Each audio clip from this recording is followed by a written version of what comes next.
Late go. Let गोचा meaning होतो सोडून देणे. कधी कधी आपल्या आयुष्यात अशा काही घटना घडतात की त्या आपल्या मनाला न पटण्यासारख्या असतात.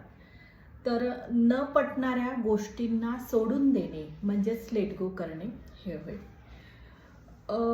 फॉर एक्झाम्पल, आपले रिलेटिव्ह असो किंवा आपलं फ्रेंड सर्कल असो, आपल्याला कधी कधी एखाद्या रिलेटिव्हचा, फ्रेंडचा खूप दिवसापासून कॉन्टॅक्ट नसतो किंवा त्याचे मेसेजेस नसतात आपल्याला. तर त्यावेळेस आपल्या मनात खूप वेगवेगळ्या टाईपचे विचार येतात की त्यांनी का आपल्याला कॉन्टॅक्ट केला नसेल, माझं काही चुकलं असेल का, काही गैरसमज झाला असेल का, किंवा त्याला जेव्हा जेव्हा मदत हवी असते मित्राला, रिलेटिव्हला, तर मी नेहमी त्यांच्या मदतीला धावून जातो. परंतु जेव्हा काम संपते तेव्हा मला कुणीही कॉन्टॅक्ट करत नाही, मेसेज करत नाही. अशा टाईपच्या आपल्या डोक्यात विचार येत असतात आणि आपण स्वतःलाच या अशा विचारांनी दुःखी करत असतो.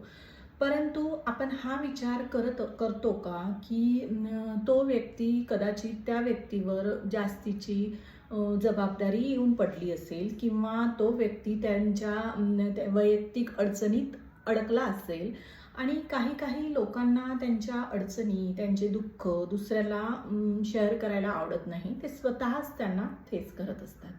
त्यामुळे ते त्यांच्याच आयुष्यात इतके बिझी असतील की त्यांना आपल्याला कॉन्टॅक्ट करायला वेळच मिळाला नसेल.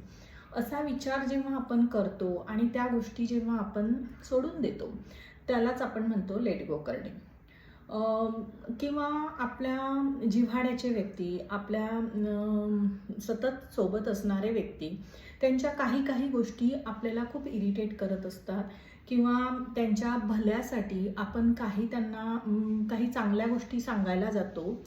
परंतु त्या गोष्टी ते ऐकत नाही, ते त्यांच्या मनाचंच करतात. तेव्हा त्या गोष्टींचा त्या व्यक्तीवरही आपली चिडचिड होते आणि आपली स्वतःची पण खूप चिडचिड होत असते.